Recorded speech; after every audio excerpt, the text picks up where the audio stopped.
오늘 특별히 김정환 변호사님 네. 처음으로 모셨습니다. 예, 안녕하세요. 예, 정말 안녕하세요. 반갑습니다. 네, 반갑습니다. 그 세월호 리본을 네. 알고 오신 오늘 거죠? 날짜가 네. 또 네. 이제 잊지 않는다는 어떤 기억 약속 이런 날짜라서 오늘은 달고 있었습니다. 세월호도 잊지 말고 내란도 끝까지 잊지 않았으면 좋겠습니다. 네. 양지열 변호사님 또 나오셨습니다. 아유, 매우 안녕하세요. 반갑습니다. 네. 감사합니다. 네, 그리고 박영식 시사에디터님 오늘도 네, 멋지게 반갑습니다. 보여주셨습니다. 네. 네, 오늘 첫 번째 소식부터 한번 시작해 볼까요? 예, 오늘 첫 번째 소식은 용산의 비밀이 이제 드러나는 것인가라는 이제 주제입니다. 지금 경찰이 공조수사본부라고들 표현하기도 하고 이제 경찰이라고도 하는데 경찰 쪽에서 오늘 대통령실과 용산 공관촌에 대해서 압수수색을 시도를 했습니다. 시도를 했는데 지금 들리는 소식에 따르면 6시간째 공관촌과 대통령실에 대한 압수수색은 진행된 게 단 하나도 없습니다. 지금 진입이 지금 불가능한 상황이고 현재 경호처 관계자들하고 이 수색을 어떻게 진행할지에 대해서 협의 중이라고는 지금 속보로 나오고 있는 그런 상황이거든요.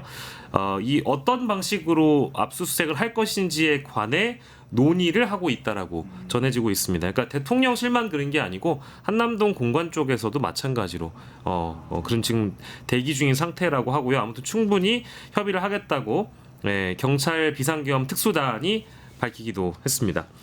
그래서 지금 빈집털이를 하려고 경찰이 들어간 것인데 왜 경호처가 이것을 막고 있느냐?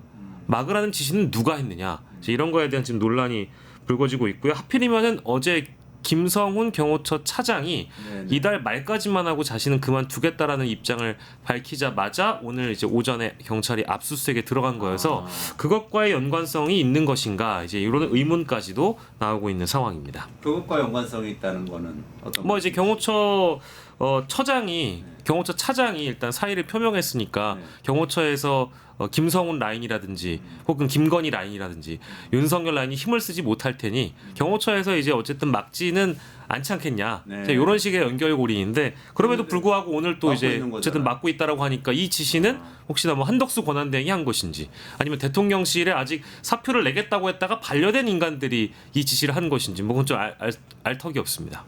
대통령 파면됐는데 관저에 대한 압수수색이 막히는 상황은 어떻게 이해를 해야 되나요? 저는 이거는 불법적인 상황이라고밖에 안 보여요. 왜냐하면 그러니까 지금 경찰이 이렇게 특수본이 갑자기 들어가서 수사를 할 수 있는 이유는 뭐냐면 파면됐기 때문에 내란죄 말고 특수공무집행 방해 그러니까 경찰이 처음에 체포하러 들어갔을 때 이거를 막았던 거 이런 부분이라든가 아니면 저 직권남용과 관련된 부분도 수사를 할 수 있다 이제 수출할 수 있으니까 이걸 가지고 들어간 거고요. 그 어떻게 보면 공직자가 있는 것도 공무처 같은 경우에 아시겠지만 뭐 국가안보와 관련된 부분이 있을 수 있기 때문에 그때는 이제 관리 주체의 동의를 얻어야 된다라는 정도의 제한이 있습니다. 그런데 그게 없잖아요 지금. 네. 대통령도 대한민국에 없고 파면됐었고 그것도 공간이 빈 것이고 막을 근거도 없고요. 게다가 지금 이게 김성원 준 경호처 차장에 대한 특수공무집행 방해를 협의를 가지고도 압수하는 거거든요. 이 사람은 대통령도 아니잖아요. 그렇죠. 그리고 공관촌이 어디냐면 그 김성훈 사무실 압수수색하겠다는 거예요. 이걸 무슨 근거로 막아요? 저는 이거는 정말 이해할 수 없는 불허를 어떻게 불허를 합니까? 공관총 안에 관저촌도 있지만 그 경호실 그 압수수색 영장을 사무실도 있는 집행하는 거죠? 거는 김성훈 사무실을 보겠다는 거거든요. 그것도 막고 있어요. 이걸 왜 막아요? 어떻게 무슨 근거로? 저는 아니 변호사님 이 정도면 네. 현행범 아니에요? 영 변호사님 그 불법 말씀하셨는데 불법이 맞고요. 아니 이 정도가 되면 이게 법치주의 국가에서 이제 행정조직, 법정주의 각 조직이 자신의 권한을 법에 정해진 대로 행사하는 거거든요. 그리고 경찰이 압수수색을 했다 이제 들어갔다는 거는 영장 적법하게 발부된 영장을 집행하는 건데 이것을 방해하고 있다. 이것은 있을 수가 없는 일이고 사실은 이렇게 모든 기관 간에는 뭔가 이견이 있을 수가 있습니다. 네. 만약에 외교부랑 산자부가 이견이 있을 수 있잖아요. 외교관계 뭐가 관련해가지고. 그럼 그거를 누가 조정을 해줘야 되느냐. 그 상위 기관인 뭐 국무총리가 조정을 한다라든지 이게 있어야 되는데 그렇죠. 사실 이 사안에 대한 가장 중요한 책임은 대통령 권한대행에 있다고 봅니다. 한덕수 네, 왜냐하면 권한대행이 네. 이 부분을 정리를 해줘야 돼요. 지금 이러이러한 상황이기 때문에 영장이 집행되니까 경호처는 물러나라 라든지 그럼 경호처 입장에서는 자기들이 지금 어떻게 해야 될지 모르는 상황에서 지금 위법한 명령인지 아닌지에 대한 판단도 굉장히 어려워지는 상황이잖아요. 네. 이렇게 되면 저는 이거는 권한대행이 굉장히 큰 잘못을 하고 있다고 생각을 합니다. 예전에 윤석열 전 대통령이 체포되지 않았을 때 네. 처음에 체포하러 갔을 때는 그땐 최상목 대행이 제대로 그렇죠. 조정을 안 해줘서 사실 체포에 실패하는 그런 네. 그런 에피소드가 있었죠. 네, 그거하고 비슷한 상황이라고 그렇죠. 봐야 되는 건가요? 예, 예. 대통령실은 어떻게 봐야 돼요? 그러니까 관저도 있고 지금 대통령실도 말씀을 하셨잖아요. 네. 대통령실 압수수색도 그러니까 어떤 보안 때문에 안 될 수 있다. 지금 이런 주장일 수 그러니까 이제 있겠는데. 대부분 지금 대통령실과 이 공관촌 관련된 압수수색 영장 집행에서 이쪽에서 협의가 필요하다고 이야기하는 부분은 지난번 압수수색 영장이 불허됐던 부분하고 동일합니다. 군사상 기밀 및 공무상의 이유로 집행에 협조할 수 없다라는 것인데 뭐 이거를 이제 협조가 어려워지는 상황에 놓이게 만든 것은 누군가의 지시가 있었을 거라고 일단 추정할 수밖에 없고요.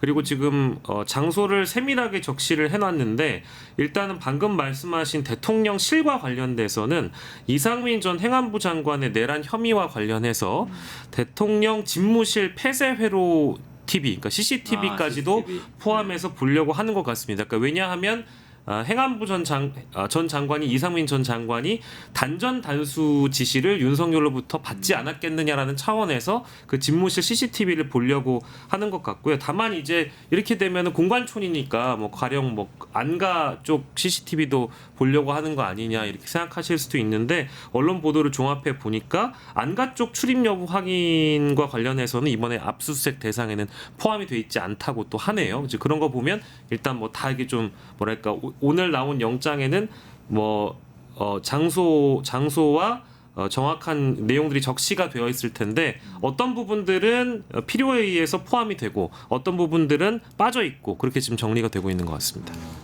지금 이제 박영식 에이트가 정리한 부분이 뭐냐면 언론에서는 그동안 대통령실 뭐 비하폰 서버 얘기는 워낙 많이 했습니다만 네네네. 대통령실과 관련된 관저와 관련된 뭐 굉장히 많은 의혹을 제기를 해왔지 않습니까? 거기에서 뭐 설치돼서는 안 될 것으로 뭐 생각되는 그런 것도 설치된 게 아니냐. 그런 공사와 관련해서 감사원도 감사가 제대로 안 됐으니까. 네네네네. 하지만 그런 것들을 보겠다라는 거 아니에요. 법원의 영장은 압수수색할 때 특정 장소를 딱 집어서 그 범죄와 관련된 부분만 보도록 돼 있는 겁니다. 네네. 그러니까 더더군다나 지금 막고 있을 만한 이유가 없다라는 것이고요. 비하폰 서버가 중요해진 이유는 그동안에 이제 군과 관련된 부분이라든가 아니면 계엄 당일과 관련된 부분이라든가 다른 어떤 누구와 어떤 통화를 했는지 이런 기록들이 내용은 아니더라도 남아있을 수 있다는 거고 필요성이 또 어제 알려진 게 있죠. 대통령실 그러니까 지금은 수사받고 재판받아서 넘어가 있는 게 당시 12월 3일 날 밤에 동원됐던 군 장성들과 관련된 부분이 주로 있지만 생각해보면 윤석열 전 대통령이 자기가 가장 믿고 신뢰했던 곳이 권력으로 휘두를 수 있는 곳이 검찰도 있고 핵심 측근이라고 할 수 있는 사람들도 대통령실에 다 있었는데 그런 어마어마한 짓을 벌이면서 군에게만 자기는 군대도 안 갔다 왔는데 군에게만 그걸 명령을 했을까?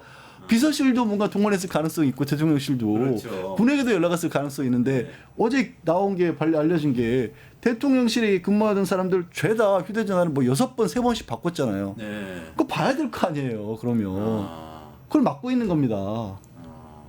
그러니까 지금 말씀하신 것 굉장히 중요한 말씀인 것 같은데 우리가 뭐 어제 캣타원이 뭐 욕조니 이런 얘기 막 했잖아요. 근데 사실은 지금 들어가는 거는 그런 거를 뭐 보고 아니에요, 사생활을 뭐 그것도. 어떻게 까발리겠다 이런 게 전혀 아니고 네. 딱 적시된 그 내란과 관련된 부분들 집행을 하러 들어갔는데도 어쨌든 뭐 저지했다고 표현할 수 있습니까? 아니면 뭐 협의가 필요하다 이거 어떤 보도는 상황이라고요? 보니까 저지됐다라고 얘기를 하고요. 또 어떤 부분은 협의가 되고 있다고 얘기를 하고요.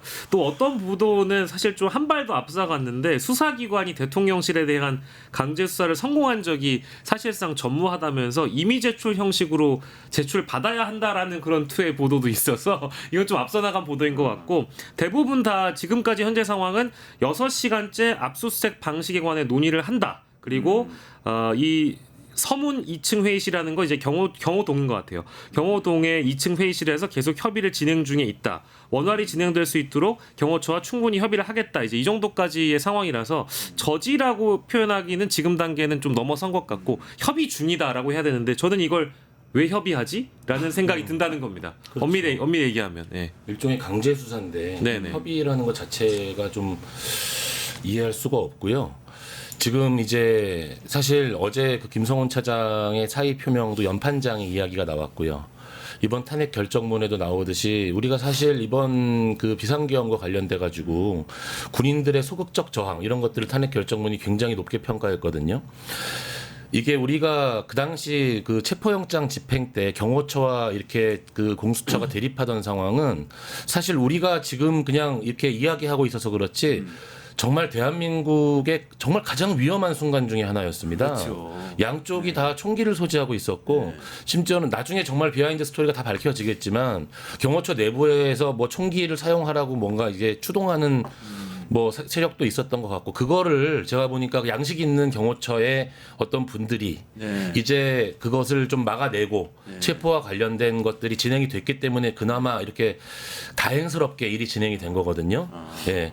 지금 다시 마지막에 또 몇몇의 경호처 분들이 아직은 이제 이런 좀 그 이해할 수 없는 행동을 하는 것 같은데 만일 그 당시에 그 체포영장 집행 당시에 좀 양식 있게 그 소극적 저항을 했던 경호처 직원분들이 아직 다수라면 빨리 해결될 수 있을 것, 빨리 해결되길 바랄 뿐입니다. 네. 네.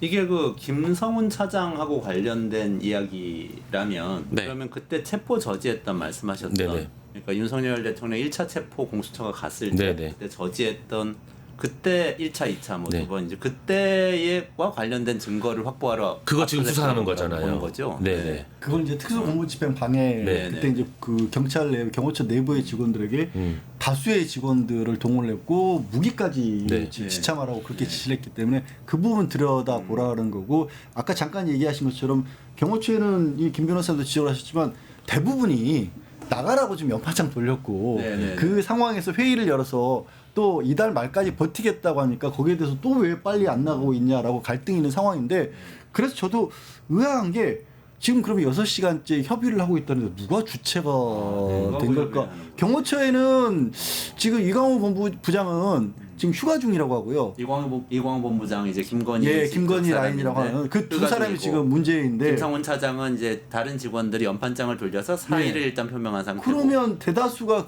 이거를 이제 협조를 하는 분위기일 텐데 누가 주축이 돼서 이거를 막고 있는지 아직도 있나 봐요. 그 저희 외웠지만 형사소송법 110조, 111조 그거 운운하면서 이제 이거 국민들이 그거를 왜 외워야 되는지 모르겠는데 아니 저도 너무 많이 하니까 외워서 거기에 나와 있잖아요. 군사 기밀을 요하는 장소이거나 책임자의 승낙 없이는 안 된다 이건데 그러니까 책임자가 누구냐 이거예요. 그러니까 이제 이 대목을 아까 두 분께서 짚어주신 것이고 오늘 오전에 이제 이 속보가 뜨고 나서 제가 어떤 언론인지 잘 기억이 안 납니다만 잘 정리를 했는데 숫자로 보는 이 저기 수색 관련해 가지고 이거는 일단 두 가지의 큰 틀의 혐의가 있는 건데 일단 아까 이상민 해안부 장관 거 얘기했으니까 그건 아마 내란 혐의인 거고 두 번째는 특수공무집행 방해 혐의가 즉 체포영장 집행을 방해했던 혐의가 들어가는 거니까 이제 요 두 가지를 봐서 오늘 압수수색을 하는 것이고 만약에 오늘 이게 집행이 안 되잖아요. 그러면 6번째 실패라고 합니다. 그러니까 총 더하자면 내란 혐의가 한 번, 내란 혐의가 한 번, 나머지 4번은 다 체포영장 집행, 그러니까 특수공무집행 방해 혐의에 대한 혐의를 4번이나 해가지고 계속 영장 신청을 했던 건데 그동안 다 안 됐거든요. 뭐 검찰이 불허하거나 실제 불허 당하거나. 근데 이번에 만약에 실패하면 6번째라서 이거는 뭐 수사를 하자는 건지 말자는 건지. 근데 이럴 때 변호사님 저 두 분 계시니까 여쭤볼게요. 검찰이나 경찰이 압수수색 영장 가지고 갔을 때 협의를 한다는 것은 어떤 의미인가요? 어떤 기관에 갔을 때, 그러니까 이게 뭐 일반적인 형사범이 아니고 어떤 기관이다. 무슨 부서 장관실을 간다. 뭐 이런 경우에 아니 지금 아까 이제 저기 뭐 박영식 에디터도 인용을 했다시피 형사소송법상 국가안보와 관련된 부분이라든가 비밀이 있다라고 한다라면 그 부분에 한해서 할 수 없다라는 거였고 되짚어 보시면요. 윤석열 체포를 저항할 때도 근거가 없다라고 했던 게 그때 압수수색 영장도 말씀드린 것처럼 혹시라도 뭐 검찰이든 경찰이든 수사기관이 들어가서 문서를 막 뒤진다거나 컴퓨터를 뭐 PC를 뒤진다거나 하다가 거기에 중요 사항이 노출이 되면 안 되지 않습니까? 네네. 그래서 준 조항인데 그때 압수수색 영장은 윤석열 잡아오려고 발부한 영장이었거든요. 네네. 그게 무슨 비밀하고 무슨 상관이 있어요? 그래서 그때도 그걸 거부하는 게 명분이 없다고 했었고 다시 한번 말씀드려 지금도 똑같은 상황인 거예요. 대통령은 빠졌고 그리고 여기에 대해서 아무데나 막 뒤지겠다는 것도 아니고 심지어 사생활을 보겠다는 것도 아니고 지금 당시에 왜 체포를 그렇게 불법적으로 막았느냐라는 건데 그러면 그렇게 주어진 그 체포를 불법적으로 막은 부분에 대한 특수공무집행 방해 혐의에 대한 압수수색 영장을 막으면요 또 특수공무집행 네. 방해라고도 볼 수 있는 거예요. 이거는 네. 또 범죄를 또 저지르는 거예요. 방해를 더 방해예요. 오늘의 행위가 새로운 범죄가 또 되가 경합범으로 계속 올라가는 겁니다. 야. 그럼 이건 빨리 좀 정리가 됐으면 좋겠는데, 자, 이거 김성훈 차장 얘기로 넘어가면서 같이 좀 여쭤볼게요. 그러면은 만약에 이걸 협의하고 있는 주체가 김성훈 차장이라고 한다면 저는 또 문제의식이, 만약에 김성훈 차장이 이걸 협의하고 있는 거라면 문제의식이 당연히 느껴지는 게, 법지식이 없어도 이분이 지금 구속영장 계속 신청되고 청구되고 했다가 뭐 안 받아들여지고 기각되고 뭐 했던 거잖아요. 그래서 구속 안 된 상태지만 분명히 저 사람을 수사를 해야 되는 수사 대상자인 건 분명한 것 같은데, 지금 이 사람이 자기 증거를 놓고 지금 뭔가 협의를 하고 있는, 협상을 하고 있는 것일 수 있잖아요. 이게 상황 자체가 정말 납득하기 어려운 상황인 게, 말씀하신 것처럼 김성원에 대한 영장도 체포 영장을 경찰에 구속 영장을 경찰이 3번 신청했을 때 3번 다 검찰이 안 받아들였고요. 4번째 검찰은 받아들여 놓고 자기들은 들어가질 않았습니다. 영장 실질 심사에. 네. 그것도 황당했던 일이거든요. 이 주요 사건에 대해서 아니 구속을 시켜달라고 요구하는 쪽에서 서류만 보내놓고 아예 안 들어가면 구속하지 말라는 얘기나 마찬가지였는데, 그 이후로 지금 어떻게 되는지조차도 알 수가 없어요. 그러니까 경찰에서는 아마도 이걸 이제 검찰에 송치를 했을 텐데, 검찰이 재판에 넘긴 것도 아니고 뭘 하고 있는지 모르겠어요. 그러니까 지금 상황도 사건 초기하고 계엄 직후를 되돌아보고 보시면, 그때만 해도 검찰하고 경찰하고 서로 이 상황을 정리하겠다, 수사권을 가지고 있다고 다투는 분위기였거든요. 네. 지금은 검찰은 쓱 빠져서 뭔가 방해하는 것 같은 그런 느낌까지 들 정도입니다. 저 김정환 변호사님은 어떻게 보세요? 김성훈 신병 확보. 그러니까 결국 이제 많은 분들이 그 어느 정도 고위 공직자로서의 위치에 있는 사람을 꼭 구속 수사를 해야겠느냐라고 생각하시는 경우가 있는데, 구속의 의미를 여기서 다시 한번 생각해 볼 필요가 있어요. 증거인멸 도주 우려거든요. 네. 근데 증거인멸이 우리가 어디 있는 증거 뭐 이렇게 비화폰 서버 있는 뭐 칩 뽑아가지고 저 바닷가에 가서 모래에 숨기고, 이게 증거인멸이 아니에요. 증거인멸은 전화기 사용하는 게 증거인멸입니다. 그때 너 나랑 얘기했던 거 있지, 그거 얘기 안 한 걸로 쳐. 야, 이런 식으로. 다른, 그러니까 구속 수사라는 거는 그 사람 전화기 뺏는 거거든요. 다른 사람한테 연락하지 못하도록 하고. 근데 지금 김성훈 차장이 이미 얼마나 많은 증거를 인멸했을지가 참 걱정스러운 상황입니다. 이 논란, 구속이 논란이 계속 되고 있는 상황에서 본인이 이미 이제 시간이 지나가면서 수사를 받아야 된다는 사실을 인지하고 있었을 거고, 그래서 이미 늦었지만 지금이라도 뭔가 증거인멸과 관련된 것들이 좀 제대로 판단이 되어야 되는데, 사실 굉장히 거듭된 구속영장 기각이 사실 저도 납득을 할 수가 없었습니다. 이게 일반인 사건이었으면 이렇게 할 수가 없거든요. 그렇죠. 네네.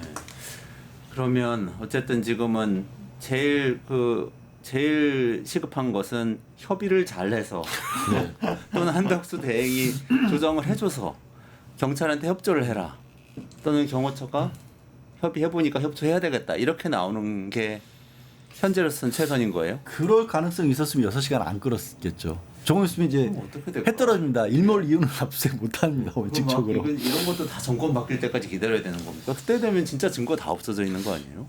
그러게 오늘도 찾아보니까 그 일몰 여부는 딱히 영장에 그 내용이 안 나온 것 같아서. 아마도 원칙적으로 그렇게 하기 때문에. 그죠. 그러면은 또 무산이 될 수도 있겠네요. 무사 되겠죠. 그럼 사실 이 상황이 너무 어처구니가 없는 게, 아까도 말씀드렸다시피 심지어 이거는 뭐 전직 대통령이라고 해도 그 법에 따라 당연히 따라야지만 전직 대통령에 대한 수사도 아닌 거예요. 네, 그럼, 분명히 혐의 자체는 네. 경호처 차장에 대한 수사인 거예요. 근데 이것마저도 맡고 있는 거예요. 그 본인이 지금 이렇게 딱 일반 국민 시선에서 제가 볼 때는 본인이 내가 정말 국가 안보에 있어서 중요한 인물이고 여기 있는 것들이 다 중요한 것이기 때문에 나를 잡아가는 것도, 여기 있는 것들을 압수수색하는 것도 다 나의 허락을 받아야 한다, 근데 이렇게 얘기하고 있는 걸로 경호처 보이거든요. 차장이, 저는 경호처에 대한 그런 승인을 할 수 있는 책임자라고 봐야 될지도 의아하고, 그건 한덕수 권한대행이라고 봐야 될 것 같고, 그리고 이제 검찰 얘기를 아까 그지 꺼냈던 이유는 뭐냐면, 구속사유가 증거인멸 도주 우려잖아요. 김 변호사님 잘 설명해 주셨지만 지금 증거인멸 하고 있는 거잖아요. 또 그럼 검찰은 뭐 하고 있냐고요. 또 지금 처음에 여기 들어와가지고 확보를 대통령실 들어가겠다고 했을 땐 비화폰 서버 확보해야 된다고 얘기를 많이 했었잖아요. 그렇죠. 지금도 그것도 유지되고 있는 건가요? 그것도 여전히 단 한 번도 수색을 해본 적이 없습니다. 다 번번이 검찰이 불청구를 해주거나 특히 이번에 아까 얘기했던 이상민 행안부 장관과 관련된 내용 때문에라도 대통령실에서 또 비화폰 서버 관련해서도 이게 수색을 하려고 하는데 그거는 검찰이 또 오늘 보니까 3번이나 불청구를 했다라고 하거든요. 이건 검찰이 영장을 또 청구를 하지 않았다고 합니다.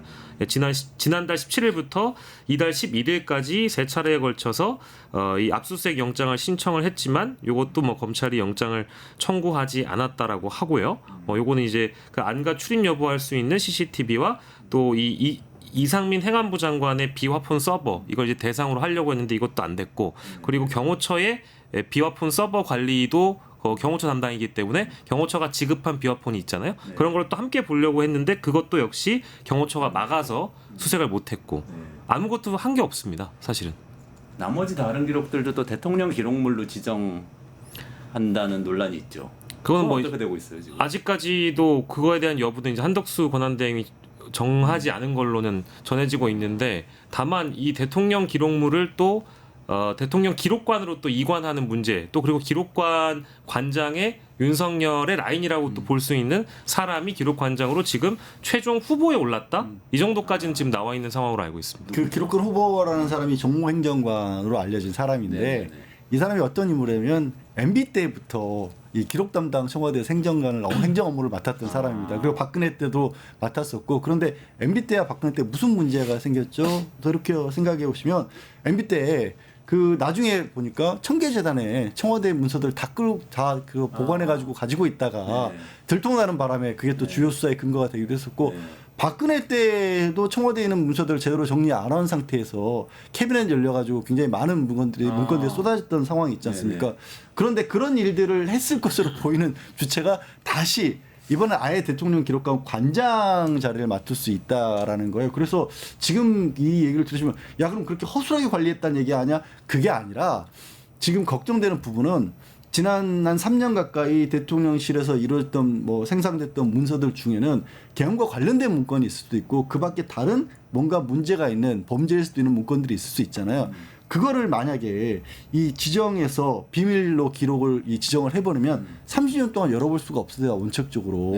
근데 문제는 그 예외적인 조항이 있긴 합니다. 뭐 국회에서 의결 한다거나 고등검찰청에서 고등법원장에서 영장을 내준다거나 이 예외가 있긴 한데 그거를 보려면 안에 어떤 내용인지를 그냥 무조건 열어볼 수 있는 게 아니라 특정을 해야 되거든요. 네. 그러니까 예를 들어서 이 방송처럼 끝장 이슈라는 타이틀이 있으면 그 끝장 이슈를 봐야 되겠다라고 해서 열어봐야 되는데 그렇게 MB 때부터 일을 했던 사람이 거기에 그거를 이렇게 쉽게 알아볼 수 있게끔 그러면 쉽게 말씀드려 제목을 붙여서 넘겨놓을까요? 뭐가 어떻게 들어갈지 모르는 걱정을 하는 거예요 지금. 뭐가 내란에 관련된 건지 알 수가 없으면 다 뒤져야 되는데 그걸 못 뒤집니다. 못 뒤지지. 원천적으로 할 수가 없죠. 거기에 책임자는 이제 얼마나 자료가 실무 많을 책임자는 텐데. 지금 의심스러운 그 정무행정관이라는 사람인 거고 최종 권한은 한덕수 권한대행인 거예요. 이게 이제 문제가 될 수밖에 없는 게요. 정상적으로 만약에 대통령 임기가 끝이 나고 차기 정권으로의 어떤 이양 기간이 있다면 보통 대통령 기록물로 지정하고 그리고 기록물법에 따라서 대통령 기록관으로 이관하는 절차를 최소 6개월로 잡는 걸로 알고 있고요. 이것도 이제 부족하기 때문에 대통령 기록물법을 개정해서 1년으로 늘리는 걸로 국회에서 실제 논의해서 늘렸던 걸로 제가 알고 있는데 지금 이제 2달의 시간 동안 윤석열의 2년 11개월을 다 정리해서 어떤 것들을 실제 대통령 기록물로 분류하고 어떤 것들을 이관할지에 대해서 결정을 해야 되는데 그걸 지금 하기가 너무 어려운 시간이 빠듯하기 때문에 그것도 그거를 지정해줄 사람이 아까 한덕수 권한대행이라고 말씀하신 두 분이 있잖아요. 그래서 그거를 어떤 것들을 30년으로 봉인한다 이거에 대한 보도가 안 나오는 이유가 지금 그런 것들을 전부 다 수집하고 자료를 분석하고 이관할 것을 결정하는 그런 단계에 와 있는 건데 만약에 내란 기록들이나 이런 것들을 오늘도 뭐 사실은 세월호 11주기이기 때문에 정치인들 사이에서는 관련 내용도 사실 거론이 됐었거든요. 그때 당시에 있었던 과거의 박근혜 정부의 이런 기록들을 봉인하는 일이 있었던 것처럼 이번 정부에서는 그런 일이 없어야 된다라는 것을 이제 경고를 했기 때문에 이 주제가 그래서 더 중요한 내용인데 이게 50일 만에 이게 다 정리될 수 있을지는 사실 미지수라는 보도가 이미 나오고 있고요. 네. 대통령 거리 시에는 사실은 이 과거 정부가 지금 이제 과거 정부가 될 정부의 인사들이 대통령 기록물들을 뭐 자신들의 직권으로 이동하거나 재분류로 하는 것을 사실은 금지해야 된다고 저는 생각하는 사람이거든요. 왜냐하면 이런 거리 상황이 올 줄 아무도 예상을 못했으니까요. 그렇죠. 근데 법까지 개정해놨고 근데 이런 파면 상황이 도래할 줄 몰랐으니까 50일 안에 과연 이 문제가 해결될 수 있을지 사실 미지수입니다. 이게 사실 비단 범죄와 관련된 문제로 이렇게 좁게 볼 문제는 아닙니다. 아시겠지만 이건 노무현 전 대통령이 대통령 기록물이라고 하는 게 만들어지고 그게 어떤 일을 그 정권 재임 기간 동안에 어느 대통령이 했느냐, 대통령실이 했느냐가 사실 국가 전체에 굉장히 중요한 기록이지 않습니까? 그렇죠. 네. 그래서 정권이 바뀌더라도 지속적으로 연결해서 해야 될 정책들도 있고 연결하지 않고 바꾸더라도 그러면 과거에 어떻게 해왔기 때문에 이걸 이렇게 선회를 한다라는 그것이 있어야, 그 기록이 있어야, 제대로 있어야 다음 정권에서도 국민들이 삶이 불안하지 않고 나라가 안정적으로 갈 수 있도록 해야 된다라는 취지에서 도입한 거예요. 단순하게 범죄에 관련된 게 문제가 아니라. 근데 이런 식으로 지금 불안정하게 이 기록물이 관리돼서 넘어가 버리면 지난 3년 물론 뭐 윤석열 정부에서 했던 일에 대해서 크게 기대는 안 합니다만 솔직히 어찌됐든 그런 지난 3년이 그냥 대한민국의 3년이 통째로 날아가 버리는 겁니다. 네. 이게 굉장히 심각한 문제예요, 사실. 그럼 어쨌든 그것도 정리를 해줘야 될 사람이 한덕수 권한대행이고, 네. 지금 모든 얘기가 한덕수 권한대행으로 모이고 있는 것 같아요. 그렇죠. 이제 뭐 아까 이런 작업을 할 때 뭔가를 폐기하고 어떤 건 파기하고 어떤 건 수집하고 어떤 걸 수집해서 이관하고 이제 이런 쉽게 얘기하면 이 절차인데 너무 시간이 촉박하고요. 가장 쉬운 예가 이제 그겁니다. 대통령실 홈페이지를 아예 지금 못 들어가거든요. 문을 닫아놨어요. 못 들어가더라고요. 그러니까 이제 그게 사실은 대통령, 그러니까 구 청와대에서도 그때 운영했던 청와대의 온갖 기록들과 이런 것들을 사진, 영상, 글 이런 게 다 이제 사료니까 이런 거를 다 이관하는 작업을 거쳐야 되거든요. 네. 근데 지금 점검 중이라고 해놓고 홈페이지를 닫아놨어요. 근데 만약에 여기서 무단 폐기를 하거나 그러니까 자기 홈페이지도 아닌데 안 되거든요. 그러면 안 되죠. 그러니까 이거를 지금 그 사람들이 내란의 당사자들이 이거 지금 하고 있다는 게 문제예요. 그 미국 백악관 홈페이지 보면은 옛날 홈페이지들 다 있거든요. 아카이브로 다 해가지고 그때가 검색해 보면 다 있는데 그 지금 홈페이지 안에 있는 건 아닌데 따로 이렇게 도메인 바꿔가지고 그렇게 해줘야 되는데 모르겠습니다. 한덕수 권한대행이 사실 노무현 대통령의 마지막 총리 아니었습니까? 한명숙 다음에 한덕수 마지막에 했던 건데 그 정신을 좀 이어받아주면 좋겠는데 아닌 것 같고 자 오늘 첫 번째 주제 이렇게 좀 정리를 할게요. 뉴스토마토 K평화연구원이 12.3 내란을 막아낸 시민영웅 1000명 찾기 프로젝트를 진행합니다. 비상계엄 선포 이후 국회, 광화문, 남태령, 한남동 공관, 헌법재판소 등지에서 내란을 막고 탄핵 소추를 이뤄낸 시민영웅 1000명을 찾아내 대한민국 민주주의의 역사로 기록하고 시상의 본보기로 삼음으로써 민주주의를 더 널리 확산하기 위한 프로젝트입니다. 이 과정에 직접 참여했거나 참여자를 추천해 주실 분들은 우측 제보하기 QR코드나 아래 메일로 추천 및 제보해 주세요. 민주시민 여러분의 많은 참여 바랍니다. 뉴스토마토 K평화연구원과 함께 해주실 분들의 추천, 제보 및 후원을 기다립니다.